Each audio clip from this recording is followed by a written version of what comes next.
Hello friends, I M സ്വപ്ന രമേശ്. സ്വപ്നലോകം എന്ന YouTube ചാനലിലേക്ക് എല്ലാവർക്കും സ്വാഗതം. നാലമ്പല തീർത്ഥാടനത്താൽ ചരിത്രപ്രസിദ്ധമായി തീർന്നിരിക്കുന്ന പായമ്മൽ ദേശത്തെ ശ്രീ ശത്രുഘ്ന സ്വാമി ക്ഷേത്രത്തിലാണ് നമ്മൾ ഇന്ന് എത്തിയിരിക്കുന്നത്. വളരെ ഐതിഹ്യപ്പെരുമയാർന്ന ക്ഷേത്രമാണെന്ന് നിങ്ങൾക്കറിയാലോ. ഭഗവാൻ മഹാവിഷ്ണുവിൻ്റെ തൃക്കൈയിലെ സുദർശന ചക്രത്തിൻ്റെ അവതാരമാണ് ഇവിടുത്തെ ശ്രീ ശത്രുഘ്ന സ്വാമി. ഇവിടുത്തെ തിരുവുത്സവം കൂടുവാൻ വേണ്ടിയിട്ടാണ് ഞാൻ നിങ്ങളെ ഇന്ന് ഇങ്ങോട്ട് കൊണ്ടുവന്നിരിക്കുന്നത്. മാർച്ച് 4-ാം തീയതി കൊടി കയറി മാർച്ച് 7-ാം തീയതി തിരുവുത്സവം ആഘോഷിച്ച് മാർച്ച് 9-ാം തീയതി ആറാട്ടോട് കൂടിയിട്ടാണ് ഇവിടുത്തെ ഉത്സവ ചടങ്ങുകൾ സമാപിക്കുക. മാർച്ച് 4-ാം തീയതി 5 ശനി ഞായറൊക്കെ ആയതുകൊണ്ട് തന്നെ ക്ലാസ്സൊന്നും ഇല്ലാത്തത് കൊണ്ട് ഞാൻ അവിടെ എത്തി.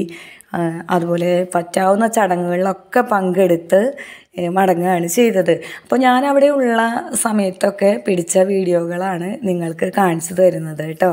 ക്ഷേത്രത്തിൽ കൊടിമരം നിർമ്മിക്കാനുള്ള സ്വർണ്ണപ്പറകളാണ് ഈ നിരത്തി വെച്ചിരിക്കുന്നത്. കൂടുതൽ കാര്യങ്ങൾ സെക്രട്ടറി നമുക്ക് പറഞ്ഞു തരും. ക്ഷേത്രത്തിൻ്റെ ദേവസ്വം സെക്രട്ടറിയാണ്. എൻ്റെ പേര് ജില്ല നണ്ടിക്കോട്ട്. അപ്പോൾ ഇവിടെ ഇന്ന് ഞങ്ങൾക്ക് വളരെ പ്രധാനപ്പെട്ട ദിവസം എന്ന് പറഞ്ഞാൽ പായമ്മൽ ക്ഷേത്രത്തിലെ ഉത്സവത്തിൻ്റെ, അതായത് 7:30 മണിക്ക് കൊടിയേറ്റാണ്. അത് കഴിഞ്ഞ് ഒരുപാട് കൾച്ചറൽ പ്രോഗ്രാംസ്, ഒരു സിനിമ അടക്കമുണ്ട്. അതായത് തുടർന്ന് 6 ദിവസങ്ങളിൽ 9-ാം തീയതി വരെ, 9-ാം തീയതിയാണ് ആറാട്ട്, അതുവരെ ആനയെഴുന്നള്ളിപ്പും ഒരുപാട് വിശേഷങ്ങളുള്ള സമയമാണത്. അപ്പോൾ അതോടനുബന്ധിച്ച് ഏറ്റവും കൂടുതൽ വിശേഷം ഞങ്ങൾക്കുള്ളതെന്ന് വെച്ചാൽ ഈ ഞങ്ങളുടെ സ്വർണ്ണക്കൊടിമരം കുറേ കാലമായിട്ട് ആഗ്രഹിച്ചിരുന്നതാണ്. 4-5 കൊല്ലമായിട്ട് തേക്കൊക്കെ വെട്ടി റെഡിയാക്കി ഇട്ടിരുന്നതാണ്. പക്ഷേ 2 പ്രളയവും 2 കോവിഡിൽ നിന്ന് ഞങ്ങൾ തളർത്തി. കാരണം വെച്ചാൽ ഈ പ്രളയത്തിലും കോവിഡിലും ഭക്തന്മാർ വരാതായോടുകൂടി രാമായണ മാസമൊക്കെ കംപ്ലീറ്റ് ഇൻകം ഇല്ലാത്തൊരു മാസം, എക്സ്പെൻഡിച്ചർ മാത്രമായിട്ടുള്ളതായിരുന്നു. അപ്പോൾ മണി എക്സോസ്റ്റായപ്പോൾ ഞങ്ങൾ ഉദ്ദേശിച്ച കാര്യങ്ങൾ ചെയ്യാൻ സമയത്തിന് സാധിച്ചില്ല. പക്ഷേ ഈ കൊല്ലം കർക്കിടകം വളരെ ഞങ്ങളെ സഹായിച്ചുകൊണ്ട് ആവശ്യത്തിന് പൈസയും എല്ലാമായി മനോധൈര്യം തന്നിട്ട് അതിൻ്റെ ഭാഗമായിട്ട് ഇപ്പോൾ ഞങ്ങൾ പണ്ട് നിർത്തിവെച്ചിരുന്ന സ്വർണ്ണക്കൊടിമരം പുനർ ആവിഷ്കരിച്ചിട്ട് വീണ്ടും അതിൻ്റെ പണി കരാർ കൊടുത്തു. ജനുവരി 3-ാം തീയതി. അതായത് ഇതിൽ ശില്പി വളരെ ഇമ്പോർട്ടൻ്റ് ആയിട്ടുള്ള ആളാണ് അദ്ദേഹം. പത്മനാഭസ്വാമി ക്ഷേത്രത്തിൽ 2 സ്വർണ്ണക്കൊടിമരം ഉള്ളത്. അതിൽ ഒരു സ്വർണ്ണക്കൊടിമരം ചെയ്ത ആളാണ് സിനോജ് എന്ന് പറഞ്ഞിട്ടുള്ള മാവേലിക്കരക്കാരൻ മാന്നാറ്. അദ്ദേഹമാണ് ഇതിൻ്റെ ശില്പി.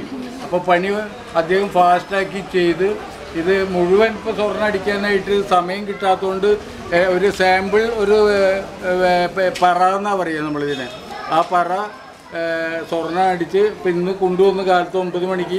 അത് ഞങ്ങളെന്ന് വെച്ചാൽ ഞങ്ങളുടെ ഈ ഭഗവാനോടുള്ള കൂടുതൽ താല്പര്യവും അദ്ദേഹത്തിൻ്റെ സഹോദരനായിട്ടുള്ള സംഗമേശ്വരൻ്റെ അടുത്ത് ഭരത ക്ഷേത്രത്തിൽ പോയി അവിടെ അദ്ദേഹത്തിൻ്റെ മുന്നിൽ പ്രദർശിപ്പിച്ച് ഞങ്ങൾ ഒരു 10-15 മിനിറ്റ് അവിടെ ചെലവഴിച്ച് അദ്ദേഹത്തിൻ്റെ അനുഗ്രഹം വാങ്ങി തിരിച്ചു വന്ന് നമ്മുടെ അതിർത്തി പ്രദേശമായുള്ള ഉരുപ്പുകഴ പാലത്തിൻ്റെ അവിടെ കുറേ മാതൃസമിതിയുടെയും നാട്ടുകാരുടെയും സ്ത്രീകളും എല്ലാവരുടെയും കൂട്ടായ്മയിൽ താലം ഒക്കെ ആയിട്ട് ഭംഗിയായിട്ട് ഐശ്വര്യമായിട്ട് ഇത് ആനയിച്ച് ക്ഷേത്രത്തിലേക്ക് കൊണ്ടുവന്ന് ഇപ്പോൾ ഇവിടെ വരുന്ന ഭക്തന്മാർക്ക് എല്ലാവർക്കും കാണാനുള്ളൊരു വേദിയാണ് ഇതിൻ്റെ മുന്നിൽ തന്നെ. അത് അങ്ങനത്തെ ഒരു പ്രത്യേക ദിവസമായിട്ട് എല്ലാ നിലയ്ക്കും ഞങ്ങളെ ഭഗവാൻ അനുഗ്രഹിച്ച ദിവസമാണ്. എല്ലാവർക്കും ഇത് കാണാനും ഞങ്ങളെ സഹായിക്കാനും സന്തോഷിപ്പിക്കാനും ഒക്കെ ഒരു വേദിയായിട്ട് ഇന്നത് മാറി.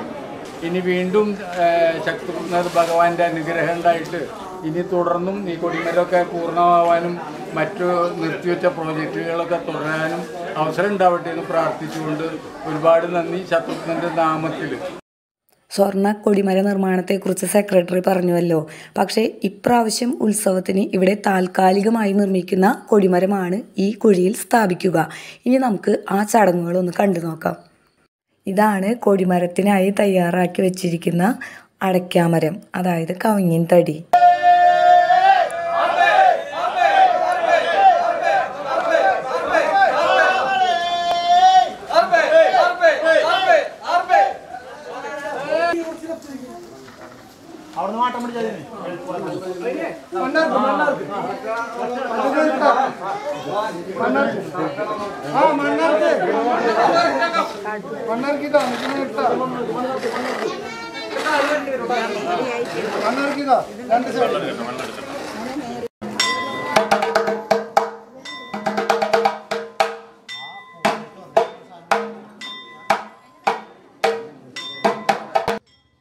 ദേവൻ്റെ സ്ഥൂല ശരീരമായിട്ടാണ് ക്ഷേത്രത്തെ സങ്കല്പിക്കുന്നത്. ഈ സ്ഥൂല ശരീരത്തിൻ്റെ നട്ടെല്ലിൻ്റെ സങ്കല്പമാണ് കൊടിമരത്തിന്. ഉത്സവം കൊടി കയറിക്കഴിഞ്ഞാൽ പിന്നെ പായമൽ നിവാസികളുടെ മനസ്സെല്ലാം ആഹ്ലാദം കൊണ്ട് അലതല്ലും. ഇനി നമുക്ക് തിരുവുത്സവ ദിനമായിട്ടുള്ള മാർച്ച് 7-ാം തീയതി നടന്ന ഉത്സവ ചടങ്ങുകളിലേക്ക് പോകാം.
തകൃതിയായിട്ടുള്ള ഉത്സവത്തിന് ശേഷം ഇവിടെ അന്നദാനം ഉണ്ടായിരുന്നു. നല്ലൊരു സദ്യയായിരുന്നു.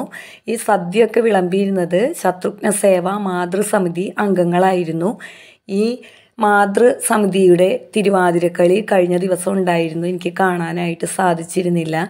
അപ്പോൾ ഇവരൊക്കെ കൂടെ നല്ല ഗംഭീരമാക്കി തീർത്തിരിക്കുകയായിരുന്നു ഇപ്രാവശ്യത്തെ ഉത്സവം. ഇതിൽ ചിലരൊക്കെ എന്നെ കാണുമ്പോൾ പറയുന്നുണ്ടായിരുന്നു, ഇപ്പോൾ പുതിയ വീഡിയോ ഒന്നും അവർക്ക് കാണാനായിട്ട് സാധിക്കുന്നില്ല, പഴയ വീഡിയോ ആണ് അവരിപ്പോഴും കണ്ടുകൊണ്ടിരിക്കുന്നതെന്ന്. അപ്പോൾ അതെങ്ങനെയാണെന്ന് വെച്ചിട്ടുണ്ടെങ്കിൽ നമ്മുടെ വീഡിയോയുടെ അടുത്ത് തന്നെയായിട്ട് ബെൽ ബട്ടൺ ഉണ്ടായിരിക്കും. അത് ക്ലിക്ക് ചെയ്ത് ഓൾ എന്ന ഓപ്ഷൻ കൊടുത്താലാണ് പുതിയ പുതിയ വീഡിയോകൾ കാണാനായിട്ട് സാധിക്കുള്ളൂ കേട്ടോ. അപ്പോൾ സദ്യയ്ക്കൊക്കെ ശേഷം ഞങ്ങൾ പുറത്തിറങ്ങിയപ്പോൾ കണ്ടത് ആനയെ കുളിപ്പിക്കുന്നതാണ്. നല്ല ചൂടാണല്ലോ ഇപ്പോൾ.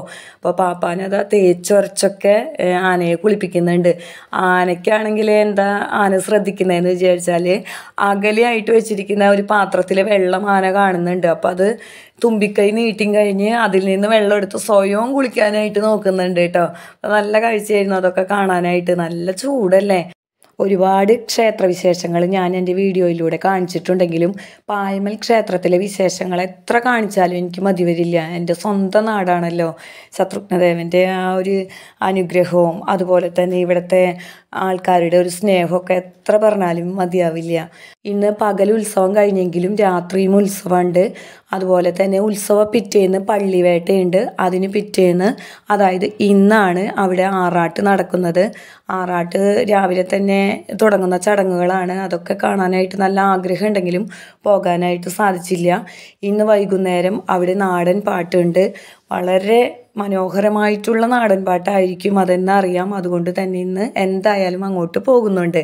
അപ്പോൾ ഇന്നത്തെ ഈ പായമ്മൽ ഉത്സവ വിശേഷങ്ങൾ നിങ്ങൾക്ക് എല്ലാവർക്കും ഇഷ്ടപ്പെട്ടു എന്ന് വിചാരിക്കുന്നു.